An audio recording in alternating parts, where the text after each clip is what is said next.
الحمد لله رب العالمين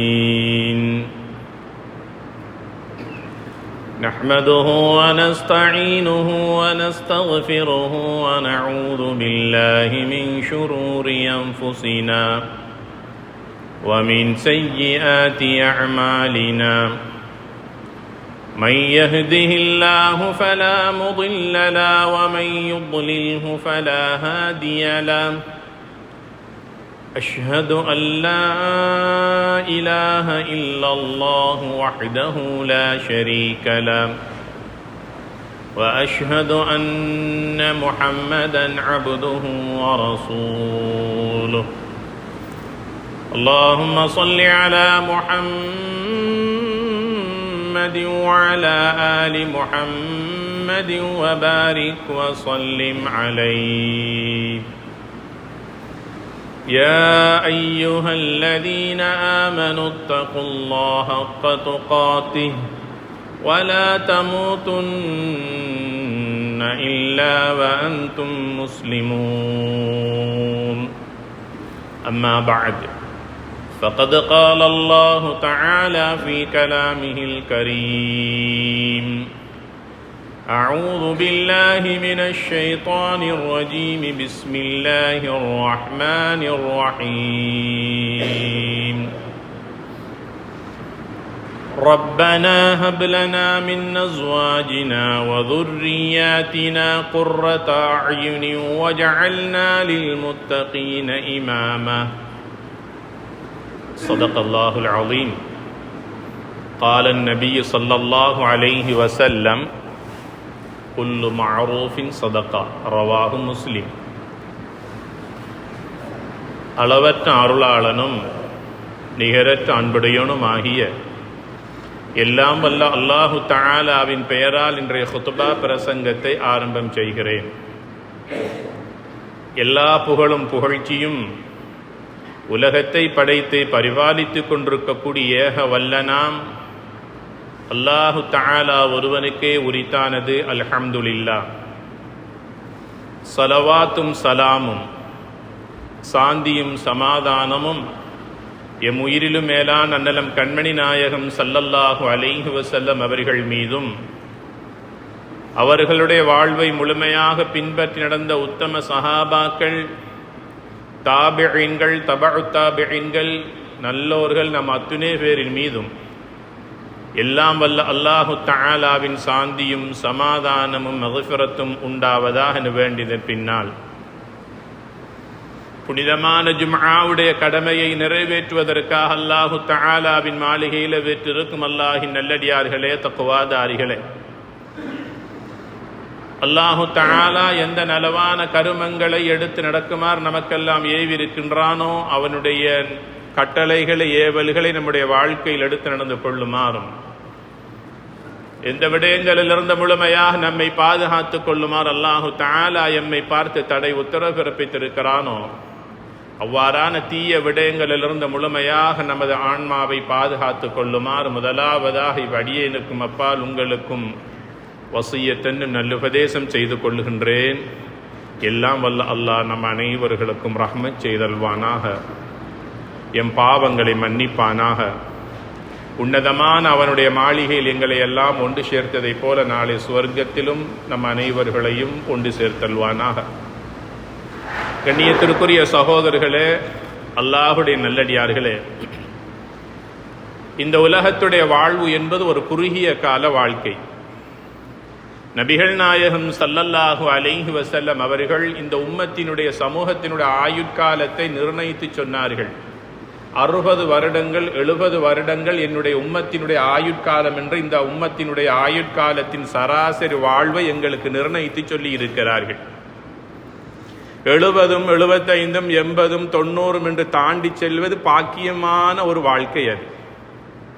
ஆனால் ஒரு சராசரி வாழ்க்கை என்பது 60க்கும் 70க்கும் இடைப்பட்டது என்று சொன்னார்கள். நபிகளார் நாயகம் ஸல்லல்லாஹு அலைஹி வஸல்லம் சொன்ன அந்த வார்த்தை உண்மை என்பதை நபிகளாருடைய வாழ்க்கையின் மூலமாகவே அல்லாஹ் எங்களுக்கு உறுதிப்படுத்தி இருக்கிறார். இந்த உலகத்திலே தன்னுடைய நபியை அல்லாஹ் வாழ வைத்த காலம் 63 ஆண்டுகள் மாத்திரம்தான். ஹைருன் நாஸி மன் தால உம்ருஹு வ ஹஸுன அமலுஹு. மனிதர்களில் சிறந்தவர் யார் தெரியுமா? யார் ஒருவருக்கு அல்லாஹ் நீண்ட ஆயுளை கொடுத்து அதிகமான சாலிஹான அமல்களை செய்கிறாரோ அவர் மனிதர்களில் சிறந்தவர் என்று சொன்னார்கள் நபிகள் நாயகம் ஸல்லல்லாஹு அலைஹி வஸல்லம் அவர்கள். ஷர்ருன் நாஸ், அதே போன்று மனிதர்களில் ரொம்ப ரொம்ப கெட்டவன், தீய மனிதன் யார் என்றால், யார் ஒருவனுக்கு அல்லாஹ் நீண்ட ஹயாத்தை ஆயுளை கொடுத்து சாலிஹான அமல்கள் செய்யாமல் இன்னும் குழப்பத்துக்கு வழிகளையும் தேடிக்கொண்டிருக்கிறார்களோ அவர்கள் மனிதர்களில் மிக மிக கெட்டவன் என்று சொன்னார்கள் நபிகள் நாயகம் ஸல்லல்லாஹு அலைஹி வஸல்லம் அவர்கள். ஒரு மனிதனுக்கு அல்லாஹு தஆலா நீண்ட ஆயுளை கொடுத்திருக்கிறான் என்றால் 68 வயதாக இருக்கும் ஒரு வக்து தொழுகை அவர் தவற விடாமல் சுஜூதை கொண்டு அந்த ரப்புக்கு அவர் ஷுக்கூர் செய்யக்கூடியவராக இருப்பார். 75 வயதாக இருக்கும் அல் குர்ஆனை ஓதுவதிலேயே அவருடைய பிற்பகுதி ஆயுளை கழிக்கக்கூடியவராக இருப்பார். இந்த நீண்ட நெடிய ஆயுளை பெற்ற ஒரு முதியவர், அனுபவத்தை பலவற்றை தன் வாழ்க்கையில் பெற்றவர், தன் மனைவிக்கும் பிள்ளைகளுக்கும் பேர பிள்ளைகளுக்கும் அயல் வீட்டுக்காரர்களுக்கும் நல்ல சிறந்த வழிகாட்டியாக இருப்பார், நல்ல ஆலோசகராக இருப்பார். பிள்ளைகள் வழி தவறி சென்று விடாமல் பிள்ளைகளை நேரான வழியிலே வழிநடாத்தக்கூடிய நல்ல ஒரு ஆலோசகராக இருப்பார். இவர் மனிதர்களில் சிறந்தவர் என்று சொன்னார்கள் நபிகள் நாயகம் ஸல்லல்லாஹு அலைஹி வஸல்லம் அவர்கள். ஆக மொத்தத்தில் நம்முடைய காலம், நம்முடைய அஜல், நம்முடைய தவணை நம்முடைய தலையிலே எழுதப்பட்டு விட்டது. அதைவிட நாம் விரும்பினால் வாழவும் முடியாது. அல்லாஹு தஆலா நம்முடைய தாயினுடைய கர்ப்பத்திலே நாங்கள் சிசுவாக இருக்கிற போது 4 விடயங்களை அல்லாஹ் எங்கள் தலையில் எழுதி வைத்திருக்கின்றான். என்னுடைய வாழ்க்கை எப்படி இருக்கும், பணக்காரனாக வாழ்வேனா ஏழையாக வாழ்வேனா, எழுதப்பட்டு விட்டது. கொஞ்சம் கூட அணுவும் அசைய முடியாது. அந்த ரப்பு எதை நாடுகிறானோ அதை யாராலும் தடுக்க முடியாது. ஊரே சேர்ந்தாலும் அதனை தடுக்க முடியாது. ஒரு மனிதனுக்கு ஊரே சேர்ந்து அள்ளி கொடுக்க நாடினால் அல்லாஹ்வுடைய நாட்டத்தில் இல்லை என்றால் யாராலும் அவனுடைய வாயிலே ஒரு பிடி அரிசியை, சோற்றுமணியை கூட வைக்க முடியாது. எத்தனை ஆண்டு காலம் வாழ வேண்டும் ஆயுளையும் அல்லாஹு தஆலா தீர்மானித்து விட்டான். எல்லாருடைய நாவினாலும் புகழப்படுகிற அளவுக்கு நல்லவனாக வாழ்வானா, ஊரே சேர்ந்து திட்டுகின்ற அளவுக்கு சாபத்தை பெறுகின்ற ஒரு கெட்டவனாக வாழ்வானா, இதையும் அல்லாஹு தஆலா தீர்மானித்து விட்டான். ஆக மொத்தத்தில் மௌத் வரைக்கும் நாம் வாழ வேண்டும். மலக்குல் மௌத் அவர்கள் எங்களிடத்தில் வருகிற வரைக்கும் நமக்கு அல்லாஹு தஆலா தந்திருக்கிற ஒரே ஒரு வாழ்க்கை என்பது வாழ்வதற்கு, அதை வாழ வேண்டும். எப்படி வாழ வேண்டும் என்பதை அல்லாஹ் சொல்லி தந்திருக்கிறான். அல்லாஹுடைய தூதவர்கள் வழிகாட்டி இருக்கிறார்கள். அந்த வழியிலே நாம் சேருகின்ற போது அதுதான் ஸிராத்தல்லதீன அன்அம்த அலைஹிம், நேரான வழி. எந்த வழி? நபிமார்கள் சென்ற வழி, நல்லோர்கள் சென்ற வழி, சலஃபுகள் நல்ல ஈமானியத்தை சுவைத்த நல்லவர்கள் சென்ற வழி. இன்னும் ஒரு வழி இருக்கிறது, அதுதான் கைரில் மக்தூபி அலைஹிம் வலத்தாலீன், தானும் வழிகட்டு மற்றவர்களையும் வழிகெடுக்க செய்கின்ற வழி. அதுதான் லஅனத்திற்குரிய, சாபத்திற்குரிய வழி. யாருடைய சாபம்? குடும்பத்துடைய சாபம் வரும். அயல் வீட்டுக்காரர்கள் எம்மை பார்த்து சபிப்பார்கள். நாம் வாழுகின்ற ஊர் மக்களே நம்மை காரி துப்புகின்ற அளவுக்கு சபிப்பார்கள். அந்த வாழ்க்கை வேண்டாம். அப்படியான வாழ்க்கை நீங்கள் வாழவே கூடாது. அதை நினைத்து கூட பார்க்க கூடாது என்று நபிகளார் ஸல்லல்லாஹு அலைஹி வஸல்லம் உபதேசம் செய்திருக்கிறார்கள். இந்த நல்ல வழியை தெரிவு செய்வதற்காகத்தான் தொழுகையாளிகள் 5 நேரமும் அல்லாஹ்விடத்திலே கெஞ்சி கேட்கிறார்கள், இஹ்தினஸ் ஸிராத்தல் முஸ்தகீம், இறைவா நீ எந்த வழியை தெரிவு செய்திருக்கிறாயோ அந்த வழியிலே நீ எங்களுக்கு ஹிதாயத் என்கின்ற பாக்கியத்தை தந்து நேரான வழியில் எங்களை வழிநடாத்துவாயாக. தொழுகை பேணுதலாக இருக்கின்ற மக்கள் அந்த ஈமானியத்தை சுமைத்துக் கொள்ளுகிறார்கள், அந்த நேரான வழியிலே அவர்கள் பயணிக்கிறார்கள் என்பது அதற்கு அர்த்தம். என்னுடைய கல்வில ஈமான் இருக்கிறதா இல்லையா என்பதை எதை வைத்து நாம் புரிந்து கொள்வது? அஸான் சொல்லப்படுகிற போது எந்த வேலை இருந்தாலும் அத்தனையையும் அப்படியே போட்டுவிட்டு ஓடோடி வருகிறோமே மஸ்ஜிதுக்கு. இந்த வேலைகளை விட, இந்த ஜோலியை விட, இந்த தேவையை விட, இந்த உலகத்தினுடைய நிலைமைகளை விட ரப்பி என்னை அழைக்கிறான், எல்லாவற்றையும் விட்டு விட்டு வா, இது எனக்குரிய நேரம் என்று அல்லாஹ் அழைக்கிறானே, அந்த நேரத்திற்காக ஒரு 10 நிமிடங்களை ரப்புக்காக கொடுப்பதற்காக ஒரு மனிதர் ஓடோடி வருகிறானே, அவனுடைய கல்வில ஈமான் இருக்கிறது என்பதை அடையாளம் என்று சொன்னார்கள்.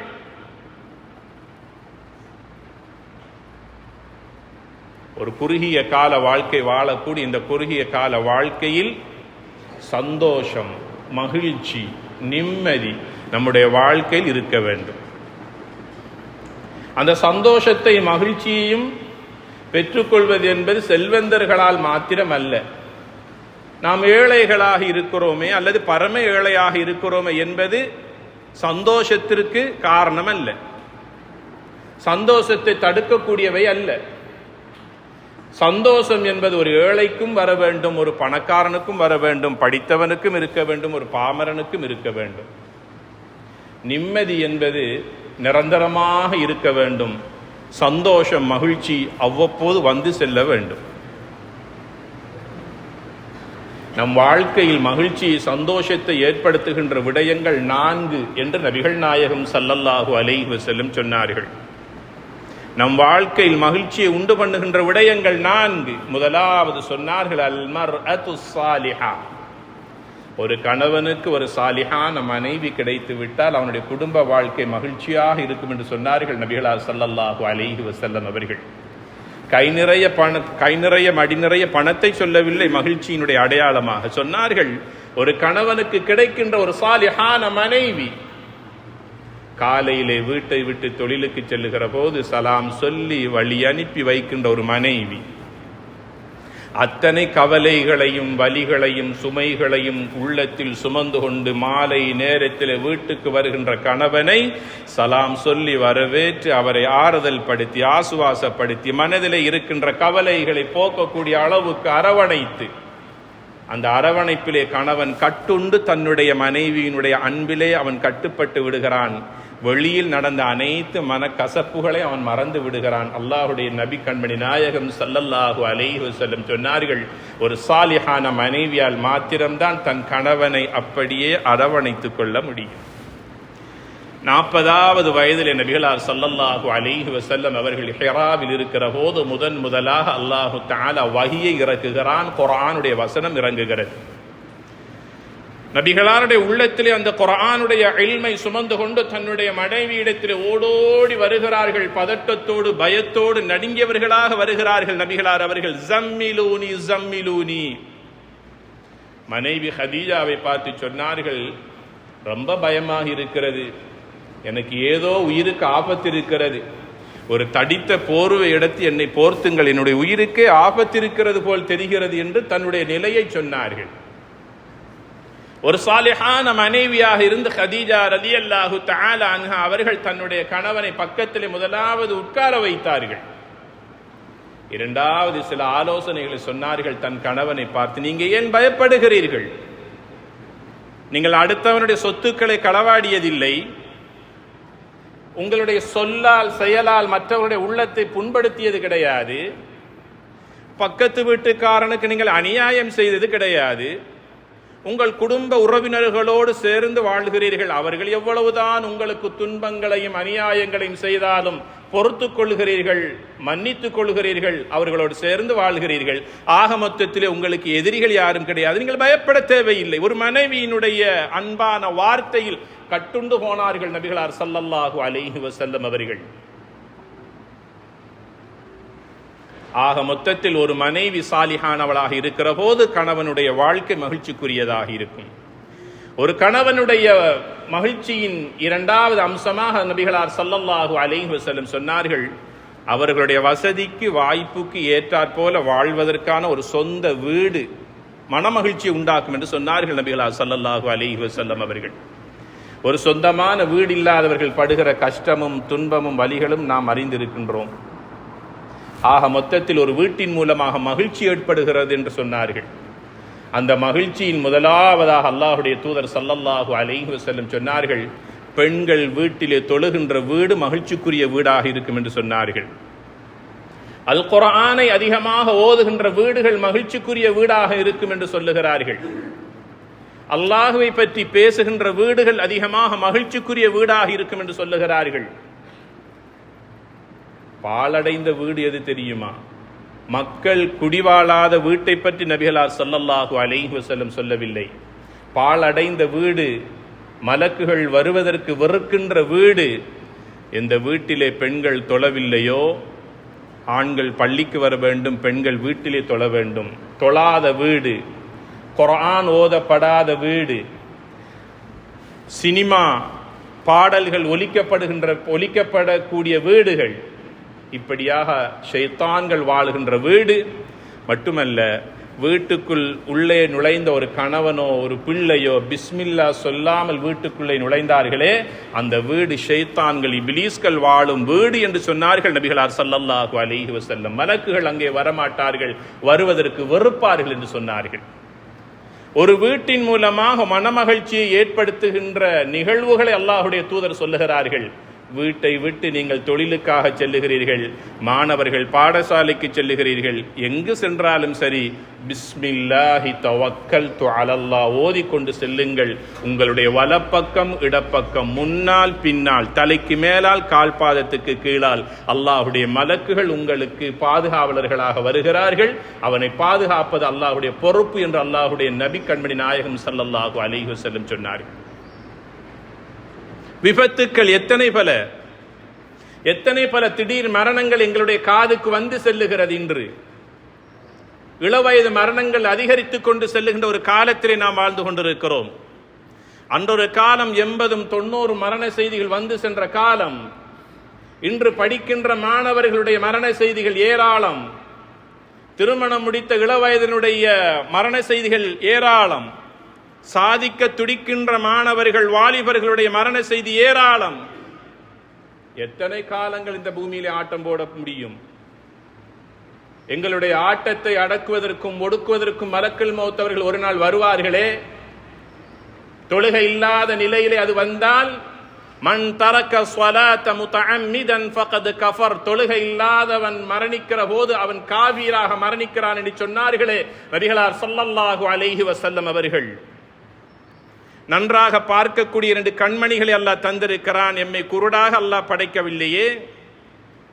நன்றாக பேசக்கூடிய நல்ல நாவாற்றலை அல்லாஹ் தந்து இந்த உலகத்தில் எல்லாவற்றையும் பேசுவதற்கும் சென்ற இடமெல்லாம் பேசி வென்றுவிட்டு வருவதற்கான பேச்சாற்றலை அல்லாஹ் தந்திருக்கிறானே. ஊமையர்களாக அல்லாஹ் படைக்கவில்லையே. நல்ல கைகளையும் நல்ல கால்களையும் அல்லாஹ் தந்திருக்கிறான். நல்ல புத்தியை தந்திருக்கிறான். எல்லாம் தந்த இறைவனுக்கு நாம் என்ன நன்றி செலுத்துகிறோம்? நன்றியின் ஒரு அடையாளம் தான் அதிகமாக அவனுக்கு நாங்கள் செய்கின்ற சுஜூத். யார் ஒருவன் தொழுகை இல்லாமல் வாழ்ந்த நிலையில் இன்று ஒருவர் ஃபஜ்ர் தொழவில்லை வைத்துக் கொள்ளுவோம்.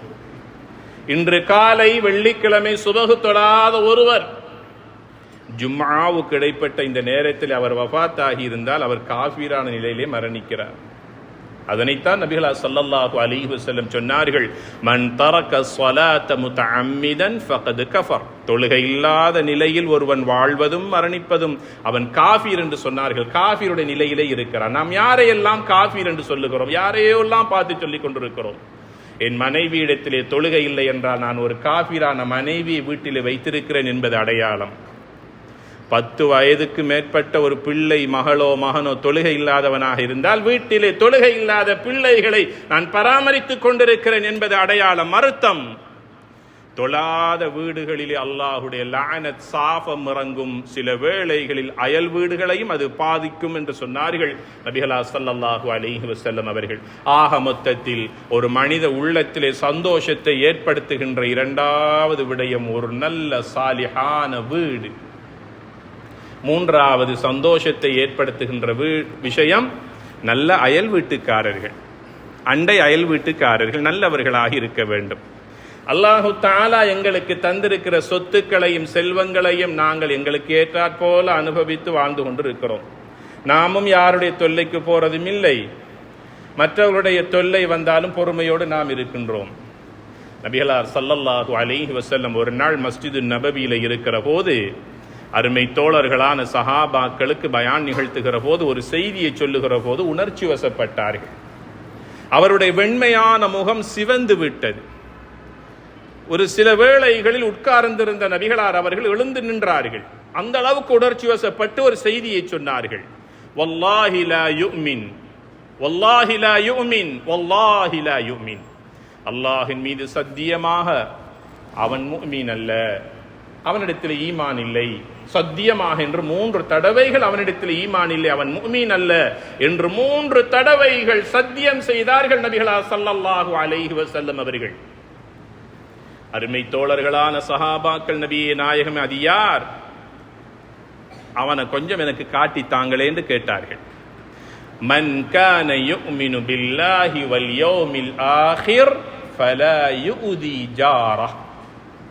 அல்லாஹ்வை மறுமை நாளை ஈமான் கொண்ட ஒரு இறை விசுவாசி, உண்மையான முஃமினாக இருக்கக்கூடியவர், தன்னுடைய சொல்லால், செயலால், நடத்தையினால் அண்டை அயல் வீட்டுக்காரனுக்கு யார் ஒருவன் நோவினை செய்கிறானோ, துன்பத்தை விளைவிக்கிறானோ, ஒரு வீட்டினுடைய ஊத்தைகளையும் குப்பைகளையும் மரக்கிளைகளையும் அடுத்த வீட்டுக்குள்ளே தூக்கி எறிந்து விடுகிறானோ, தன்னுடைய காணியினுடைய எல்லை கம்பியை கலட்டி கொஞ்சம் அங்க அடுத்த பக்கமாக ஒரு அரை அடி நகட்டி விடுகிறானோ,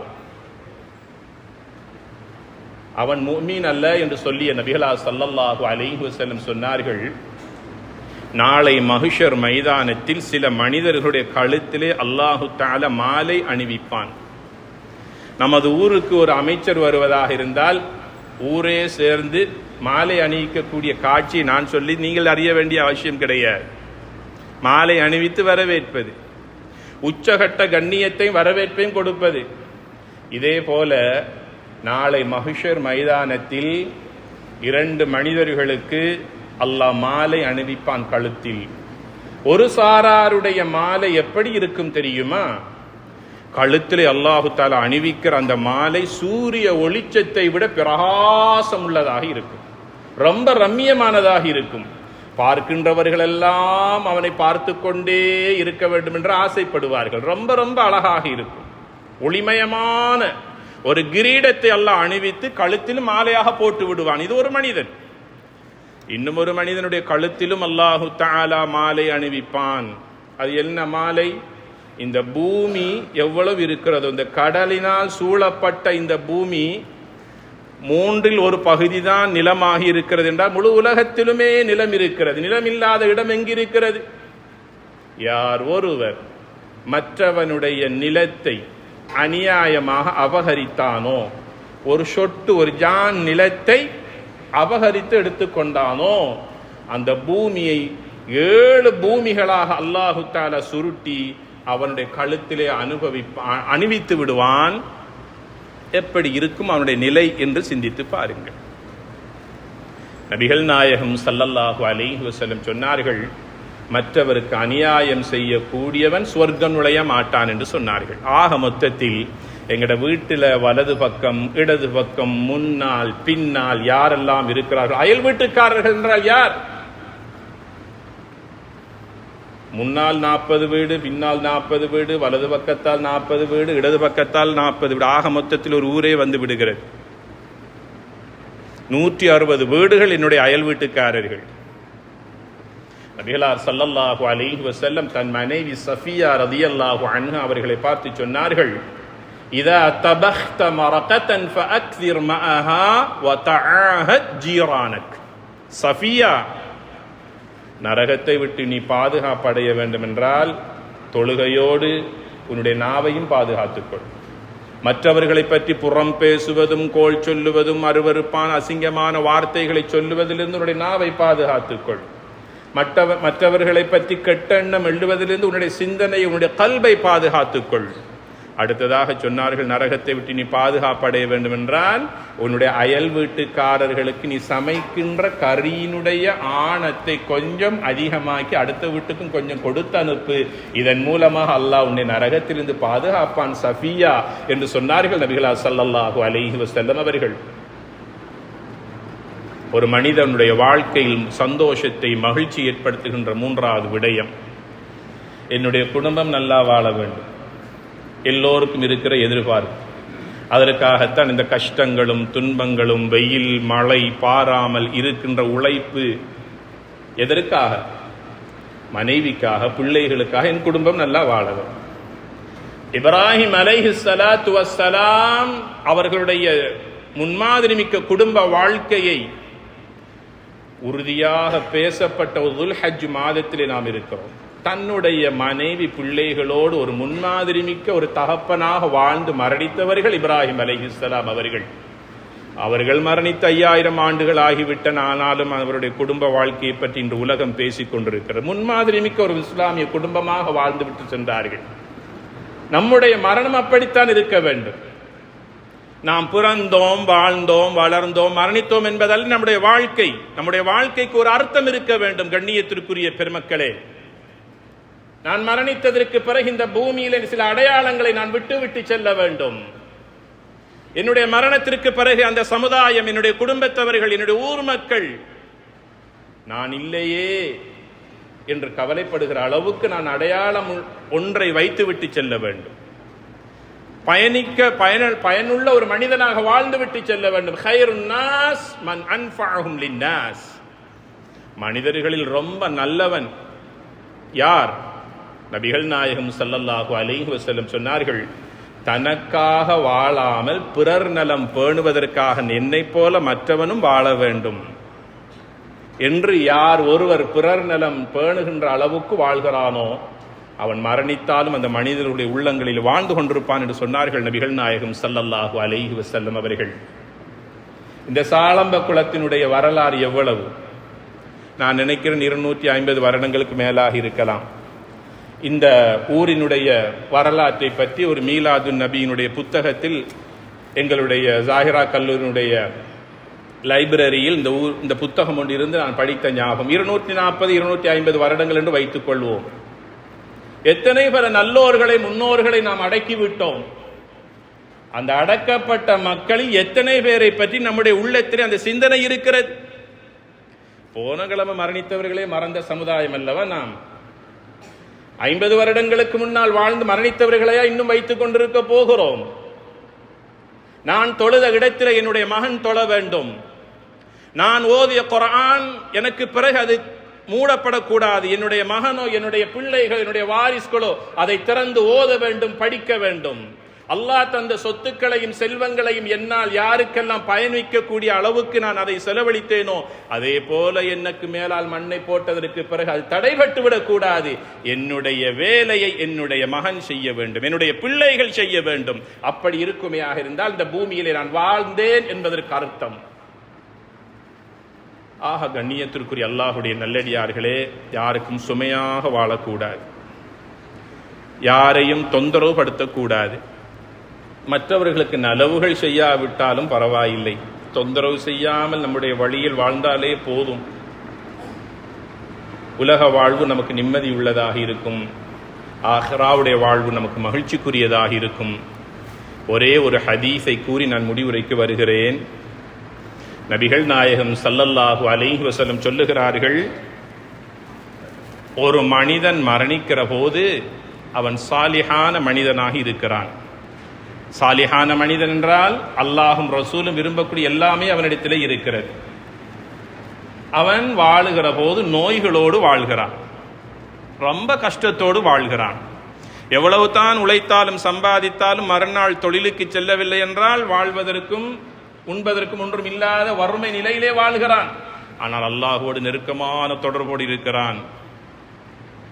இப்படியான ஒரு மனிதன் துன்யாவுடைய வாழ்க்கையில் பல கஷ்டங்களை, சிரமங்களை, வலிகளை சுமந்து கொண்டு வாழ்கிறான். அவனுடைய மௌத்துக்கு பிறகு அல்லாஹு தஆலா அவனை ராகத்தாக வாழ வைக்கிறான் என்று நபிகள் நாயகம் ஸல்லல்லாஹு அலைஹி வஸல்லம் சொன்னார்கள். மௌத்துக்கு பிறகு அந்த பிரச்சனைகள் ஒன்றும் அவனுக்கு கிடையாது, நோய் வராது, தொந்தரவுகள், தொல்லைகள் இருக்காது. மனித உள்ளங்களை துன்படுத்தக்கூடியவர்களை தூரத்தில் கண்டாலே சில பேருடன் பேசினால் நிம்மதி, பல பேருடன் பேசாமல் இருந்தால் நிம்மதி. அப்படித்தானே இருக்கிறது. நபிகளார் ஸல்லல்லாஹு அலைஹி வஸல்லம் சொல்லுகிறார்கள், சில மனிதர்களுக்கு மௌத் அவர்களுக்கு ராகத்தாக, சந்தோஷமாக இருக்கும் என்று சொன்னார்கள். அது இந்த மனிதனுக்கு அல்லாஹ் ஆகிரத்திலே கொடுக்கின்ற நன்மைகள் எவ்வளவு தெரியுமா? பல மலை உயரத்தை அடைகிற அளவுக்கு அல்லாஹ் நன்மைகளை அள்ளி கொடுப்பான்.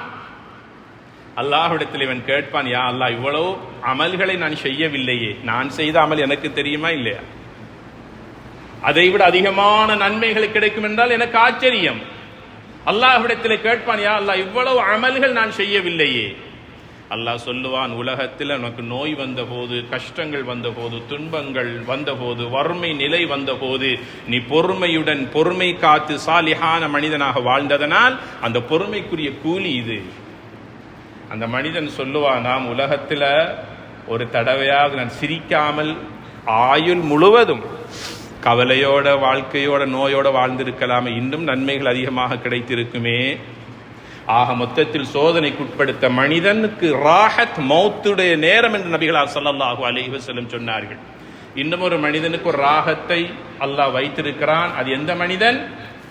குடும்பத்துக்கும் ஊருக்கும் யார் ஒருவன் தொல்லைகள் கொடுத்து கொண்டிருக்கிறானோ, அநியாயம் செய்து கொண்டிருக்கிறானோ, உள்ளத்தை நோகடித்துக் கொண்டிருக்கிறானோ, அவனுடைய மரணம் பாதிக்கப்பட்ட மக்களுக்கு ராகத்தாக அமையும் என்று நபிகளார் ஸல்லல்லாஹு அலைஹி வஸல்லம் சொன்னார்கள்.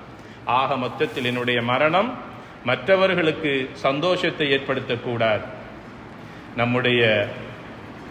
என்னுடைய மரணம் என் மனைவிக்கு, என் பிள்ளைகளுக்கு எப்படி கவலையை உண்டு பண்ணுகிறதோ அதே போல நாம் வாழுகிற மக்களுக்கு ஒரு கவலை உண்டு பண்ண வேண்டும்.